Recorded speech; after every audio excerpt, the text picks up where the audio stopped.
You're listening to an exclusive episode of the NK News podcast, available only to subscribers. You can listen to this and other episodes from your preferred podcast player by accessing the private podcast feed. For more detailed instructions, please see the step-by-step guide on the NK News website at nknews.org/private-feed.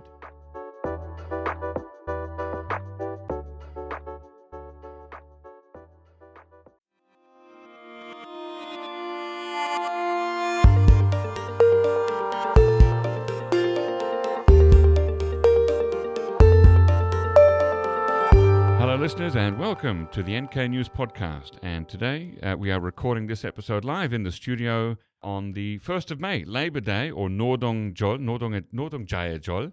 And we welcome back a former guest, and that's Bart van Genugten. He's a Dutch YouTuber living in Seoul. His YouTube channel is iGoBart.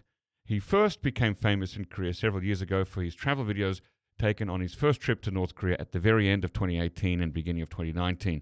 And now he does a big project where he goes to every neighborhood in Seoul called Welcome to My Dong. And I've been on a few of those videos as a guest.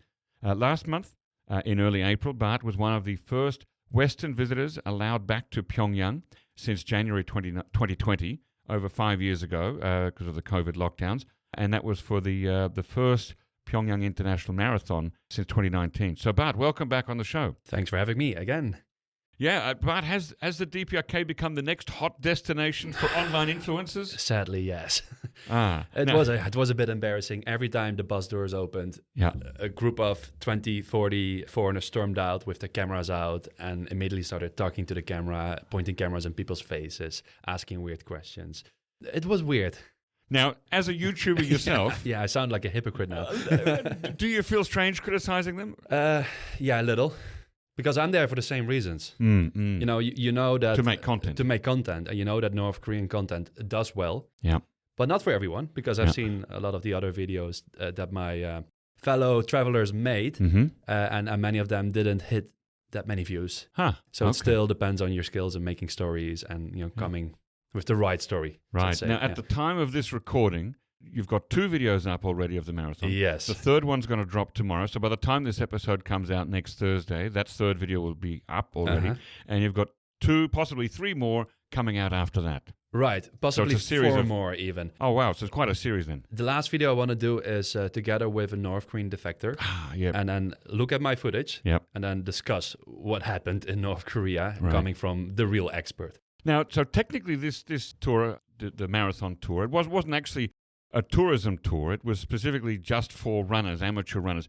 Did it feel like most people were there to create content rather than to run? I mean, were there a lot of YouTubers and influencers there? Yeah, 100%. I think more than 50% was an influencer, a TikToker, Instagrammer, YouTuber. There were many beginner YouTubers, so they didn't have any content uploaded online yet. So they were there, and then, to make content about North Korea as their first. Right.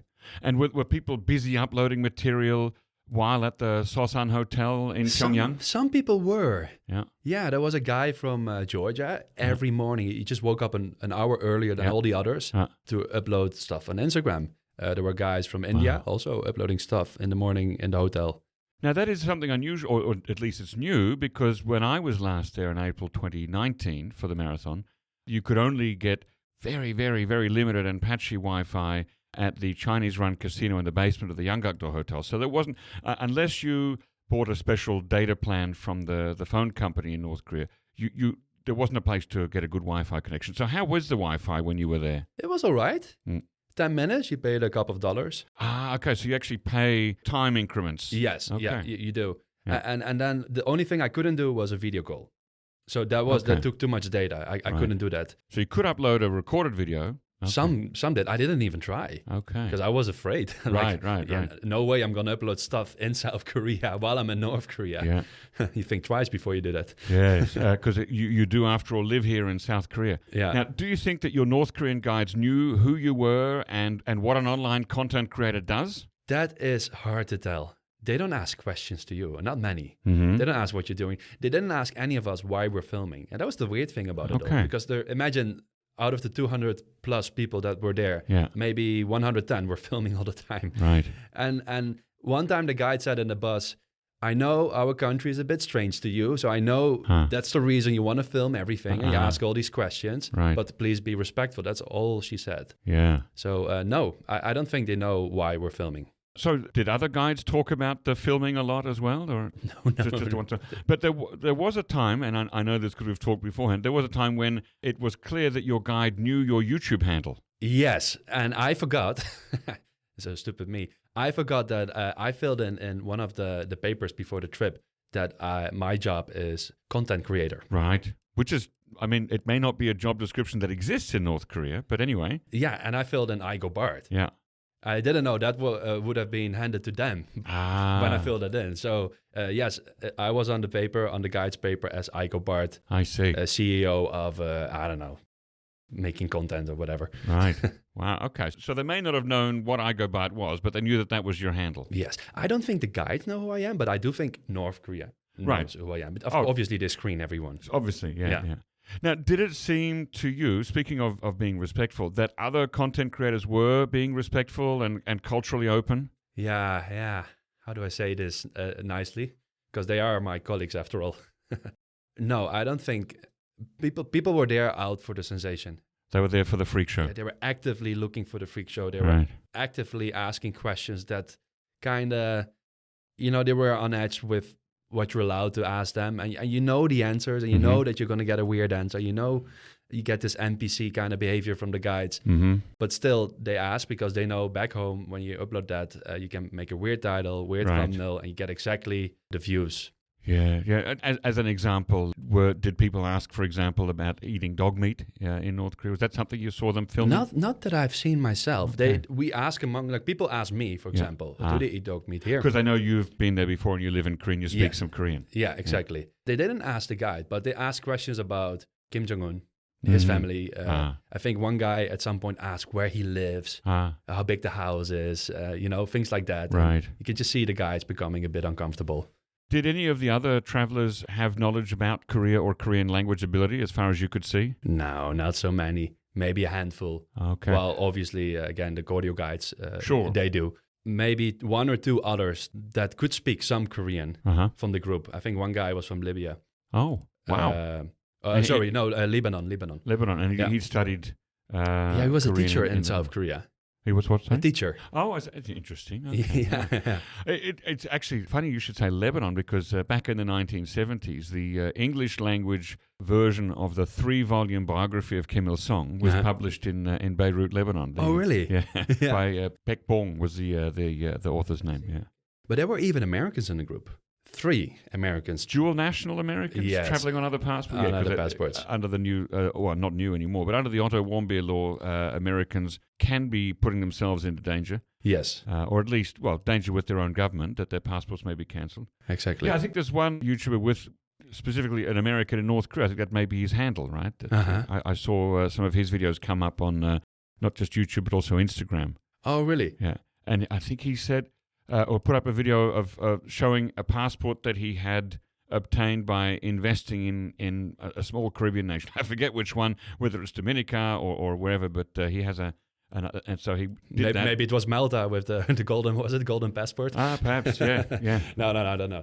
But 2 of them were from California. One was from New York State. Wow. So have you seen videos of your peers since you came out of North Korea? Yeah, a couple of them. Okay. But they're a bit predictable. I think you can compare them with the videos that were uploaded in 2018 and even before me, 2017, 2016.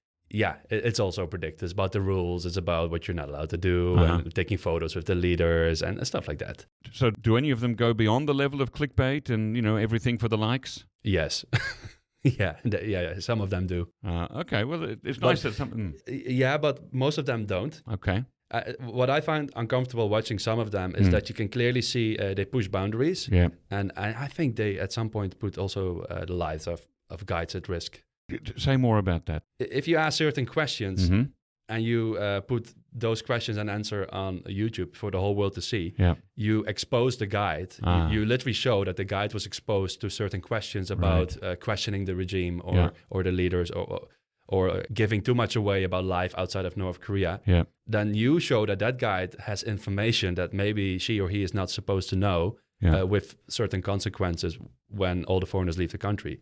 Right. We don't know, but there is a certain risk. We don't know exactly what it is. Mm-hmm. And there's specifically asked before the tour that people just be careful, don't do that because there is this risk. And you still see people doing it. It makes me uncomfortable seeing it. Well, it's hard to police, isn't it? Even from the tour company, Cordio Tours perspective. Yeah. How do you personally balance that pressure to create engaging content? Because you want people to look at your stuff with the ethical responsibility of representing such a closed society truthfully. I try to ask normal questions. Because when I was there in 2018, I was also there asking maybe the weirder questions. Was that because it was your first real engagement with Korea, with North Korea, right? Curious to hear the rest? Become an NK News subscriber today for access to the full episode. Head to nknews.org/join for more information. If you're already a subscriber to NK News, you can listen to full episodes from your preferred podcast player by accessing the private podcast feed. For more detailed instructions, please see the step-by-step guide on the NK News website at nknews.org/private-feed.